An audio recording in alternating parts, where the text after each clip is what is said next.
So what's changed in the last few days? You know, one of the things about having 10 days of practice in the summertime, it's a new experience for everybody. My staff and I have only done it one time. That was 4 years ago.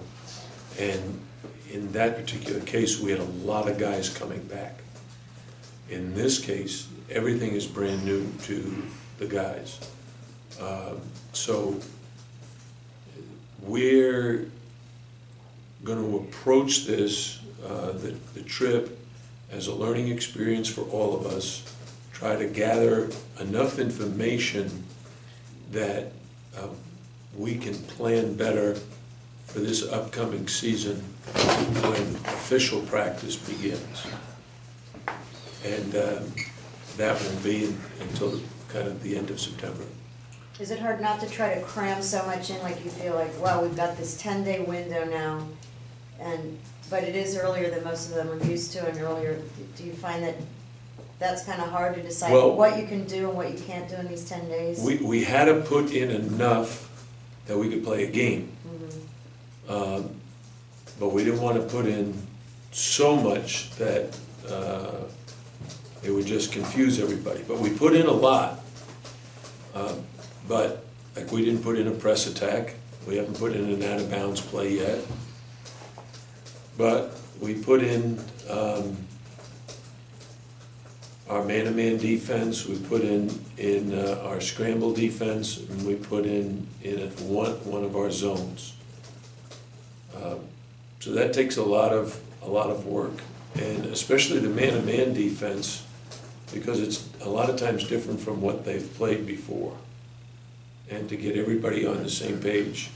So if you look at just the new guys, DeAndre Burnett is new. He's never practiced before because he broke his wrist. He practiced last fall, so he has some practice under his belt, but he didn't go through the whole season. So you have Jaquan Newton is new, DeAndre is new, James Palmer is new, Omar Sherman is new, Ivan Ucita is new, Joe Thomas is new, Chris Stoll is new. So that's 7 of the 13 guys who are traveling. And we only have 3 guys that were in uniform last season. So even for Angel, Sheldon, you know, it's a year where they sat out, they're a little bit rusty, giving them a chance to kind of work off that rust and start competing again. I know you'd like to play up-tempo, and some of the guys have said that even in practice they're noticing that they are going fast. Do you think you'll have a faster team, get up and down a little bit more than before? Well, there's a number of reasons why we're playing faster. Number one is there's a 24-second clock in Europe. So we would be playing with a 24-second clock. Number two, we'd like to think that we're better suited for an up-tempo this year. And then number three, it's the best way to get in great shape.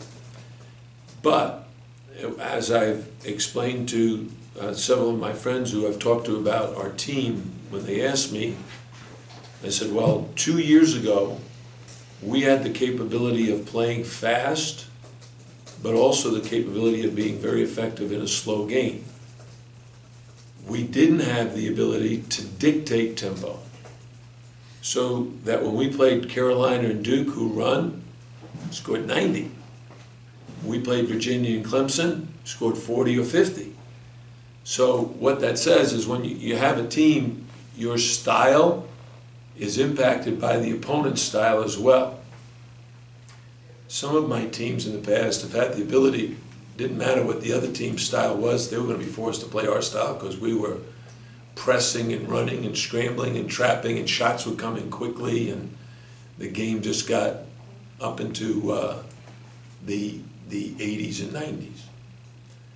We did not have that ability 2 years ago. I don't think we have it this year. So we'll probably be adapting quite a bit to the opponent, trying to get good at both tempos. Can you talk about what Sheldon brings? And, you know, he said he's like really dying to get out there, and what does he bring? And when he said he wanted to come here, what did you think? Well, I had never seen Sheldon play in high school or at the University of Texas. But what I had heard from Angel Rodriguez is, oh, coach, this guy is really talented, and I think he'd be a great addition to the Miami program. And Angel had only signed with us like that week. Mm-hmm. So when that became a possibility, we had to do some research. And the description was that Sheldon was an extremely gifted athlete, but not as consistent at certain areas of the game. He said his defense was terrible in Yeah. shooting, outside shooting, yeah. So when he came, we started focusing on those things, and he's dramatically improved in both areas. So very, very happy with him. I think he's going to have a heck of a season. Coach, since you guys started with strength and conditioning, as far as diagnosing problems before they exist, with the things they do with video now and really breaking down the way kids move and then showing them various things, how has that benefited you? And is it something that just sort of seems so simple, yet, you know, obviously it's paying some dividends for you guys? Well, I'm not sure exactly, Tim, what you're referring The to. things that Wes is doing as far as just Okay, like Wes, really, okay. yeah, Yes. as far as breaking kids down, as far as, okay, you dip this way, this is gonna be a problem, let's fix it now, instead of waiting for the problem to Right. arise. I think having a very, very good strength and conditioning coach who works very, very closely, hand in hand, with a very experienced trainer whose philosophies are consistent with each other's, and the whole idea of being proactive and preventing injuries by focusing on areas of weakness, trying to improve those, is dramatic. And it's helped us quite a bit. If you recall, when I first arrived, my staff and I first arrived here, we had a ton of knee injuries. So I went in to the weight room. We did not have a strength coach because Coach Haith had taken his strength coach with him. I went into the weight room to examine what equipment they had been using, and I found it to be highly unusual. There was no leg equipment in there. They had not done any of the preventive stuff. So our goal was to address that immediately. Number one, hire a full-time strength and conditioning coach, give him the responsibility of purchasing the right leg equipment, and then starting on first a preventive program for the healthy guys and a rehab program for the injured guys. Jim Krumpost and Wes Brown worked side by side with each other every day, and the end result was a player like Julian Gamble, who was a shell of what he could be, and he ended up then being an all-conference, all-defensive player, all because of his strength and conditioning improving and avoiding injuries. Some places, well, I mean, obviously a lot of high schools don't emphasize it because they don't have resources, that sorts of thing. How much of a factor does this, how much of a selling point is this in recruiting now for you and the staff to talk about specifically what you do with kids as far as not making them better out there, but in the room as well, I mean, in that room as well? Although we, I think, sell that part and use that to our advantage, so does every other school that we're competing against. Even though some of them might not have it, they like to think they do. So there was no leg machines at all? Not a Wait, one. No, so what were they doing for they weren't doing anything for the legs, or they were just squatting? No, they did not believe in weightlifting. They're what is called the functional strength training program. They use bands, so rubber bands, but they're thick, and Resistance. it's supposed to, yeah, it's resistant. It's supposed to help your flexibility. Well, that's something we also think is important, and we do use the bands to a certain degree. We just believe that if you're a stronger athlete, you can impose your strength on a player on the court.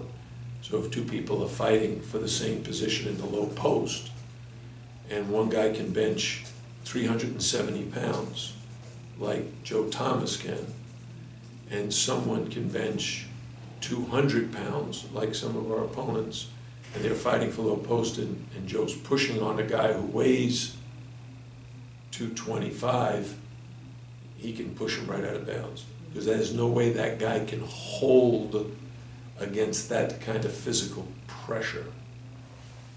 It's one of the things that Tanya found out when he first came here, and he was going against guys like Kenny and Reggie, and they were pushing on him.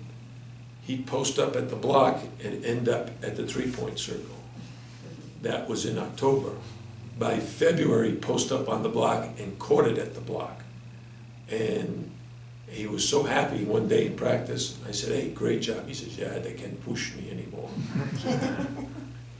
Hey Jim, the Spain trip, just getting back to that real quick, is there any off-court activities you already know you're going to be doing that are sort of fun for the kids or for yourself? Oh yeah, yeah. There's a whole series of tours. When we arrived in Madrid, I thought we posted this, didn't we? We're going to the right after this, actually.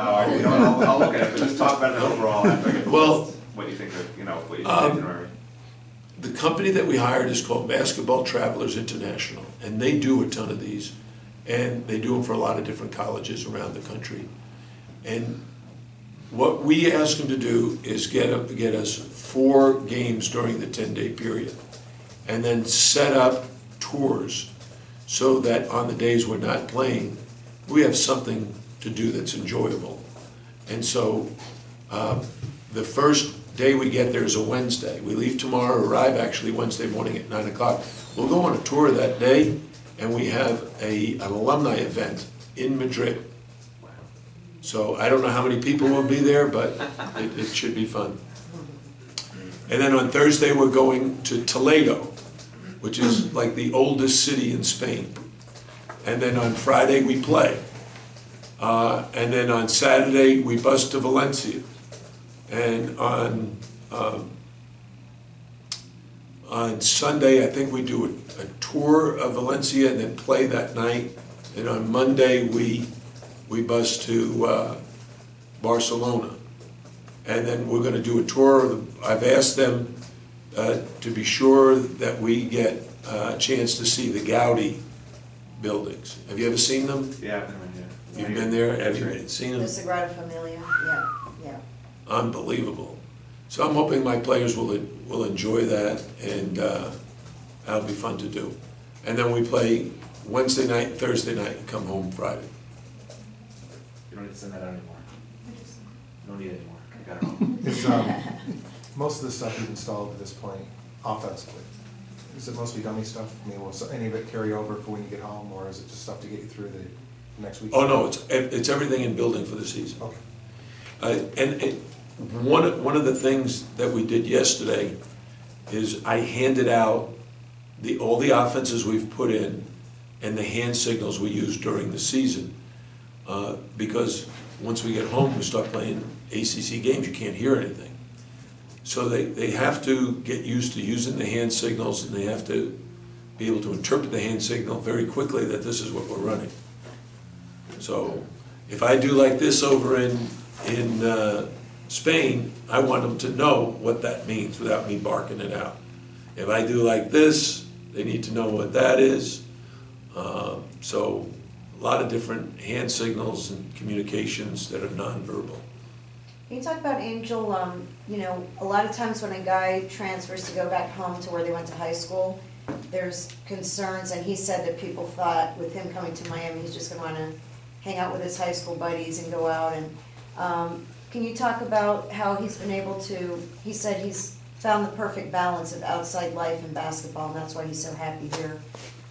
Did you worry about that at all, that he's gonna come back, or no? He's a basketball junkie. He's a fanatic. He wants to be great. He wants to win.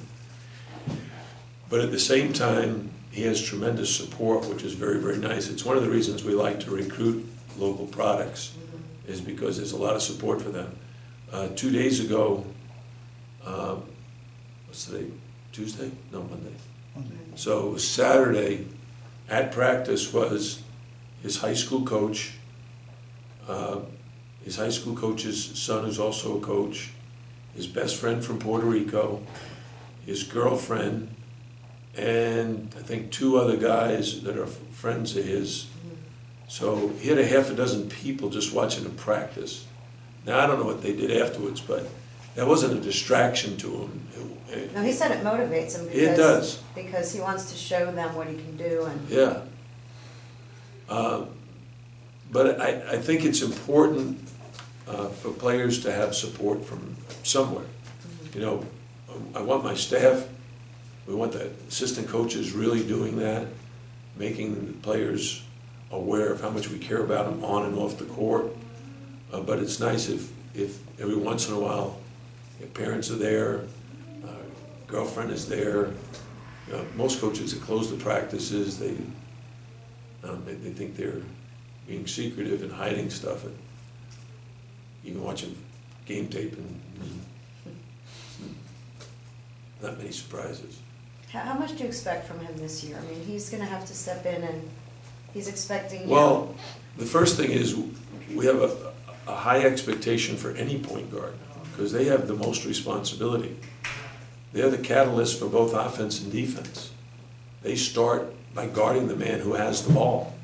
And everything about defense is putting pressure on the man with the ball.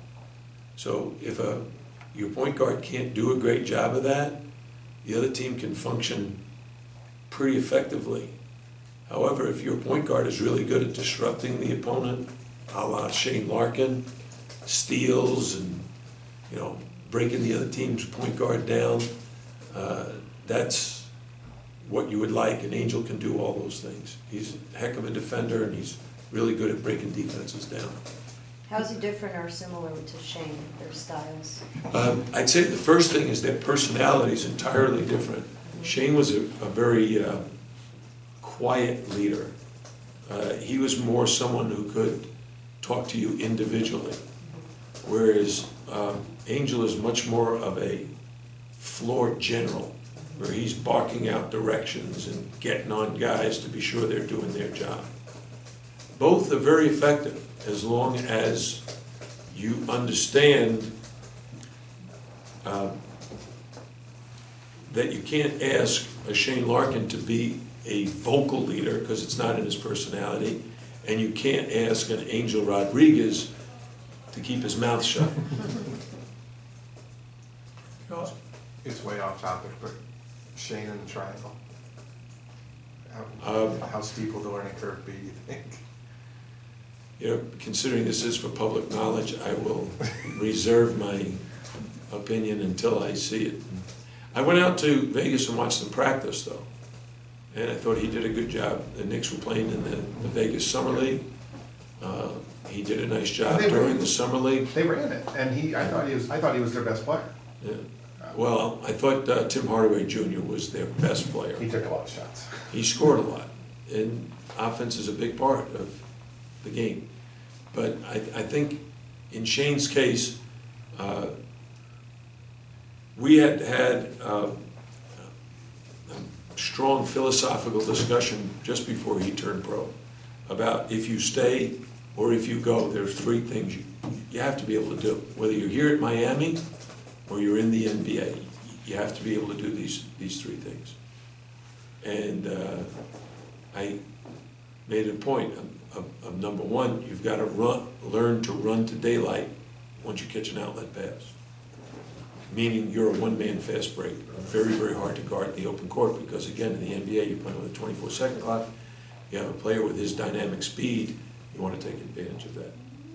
Second, he needed to work on a bread-and-butter dribble move so that there's 3 seconds left on the shot clock. He doesn't just launch. He beats his man off the bounce, a dribble or 2, and scores. And then the last thing, he had to become a great, great, great three-point shooter because at his size, you have to be able to extend the defense out towards you in order to get inside the defense. Because if they can back off because you're just an okay shooter, that's going to make your job far more difficult.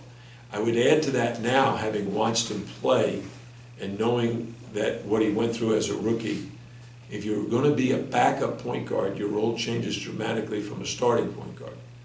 That what you want to do as a backup point guard is absolutely exhaust yourself defensively by harassing the opponent. Because if I'm going to play like he did in college, 36 minutes a game, did he average the most minutes per game of any player in the league? He's in the top 2 or 3 for sure. I think he was number 1. He's not coming out. You have to pace yourself a little bit under those circumstances. But if you're the backup point guard, you don't pace yourself. You go out and play for 4 or 5 or 6 minutes as hard as you possibly can play, and you defend with a relentless abandon. And he needs to learn to do that at the pro level. Okay, he started with off-subject questions, so I'll Join in. join in. I know your emphasis last year, there were times where early in the season, or sometime in the season, we were talking about where you wanted to see 5 passes before a shot, and you were really big on that. And I was thinking about this recent NBA Finals where San Antonio, does that make that easier? You know, have you ever thought about showing, hey, look what they did, and as a learning experience? We showed it Saturday. We've shown the San Antonio's offense on video 2 different times in the 10-day period. So we are looking for ball movement. And San Antonio, by winning the World Championship and playing the way they did, sets a great example for all coaches and players. This trip is obviously going to, the idea is to help the chemistry and things like that. You've got so many new guys that from different backgrounds. What are some things you're doing to make them closer? And because that's obviously the goal for the season. Yeah, we're quizzing them. I think, did I mention this? Do we? Not to the group. Not to the group. Okay. By that I mean, I want them to get to know each other. So I handed out 3 different maps. Map of the world, map of Spain, map of the United States.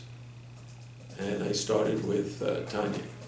I said, okay, Tanya, where are you from? Can you point to it on the map? And can everybody find where Tanya is from? So he said he was from Nigeria, it's in Africa, and everybody go look for it. And guys, you know, they don't find it just easily, because right near Nigeria is Niger. And it's like, oh, I found it. I said, spell it, N-I-G-E-R. No, keep looking. Then the next one was Manu Lecomte. Manu, where are you from? I'm from Belgium. All right, can everybody find Belgium? And no one could, because it's not marked, it's so small. And Manu said, hey, right near the Netherlands, there's that little orange dot, that's Belgium. And everyone goes, oh man, that's small in relationship to what the United States looks like. And then we did our players, we did Angel from Puerto Rico, which was a dot right in the middle of the Atlantic. Jaquan talking about coming from Pennsylvania, the 2 kids from Texas, talking about Texas. So it was a learning experience, and they kind of see, man, everybody's from different parts of not only the United States, but the world. And then I asked them to talk a little bit about themselves, and they do. And we'll continue to do some things like that. And you're gonna have a room with different players, right? You had said, is that still the plan? The seniors and juniors will room with the freshmen and sophomores. So the guys like Sheldon and Angel are very, very close. They won't room together. Joe Thomas and Angel were high school teammates. They won't room together. But Angel will room with like Omar Sherman and Jaquan Newton, James Palmer, something like that. They've been pretty receptive to getting to know each other, all that stuff. Oh, yeah. Quizzes. Yeah, they like each other. They have fun. Thanks so much. Sounds good, thank you, have fun.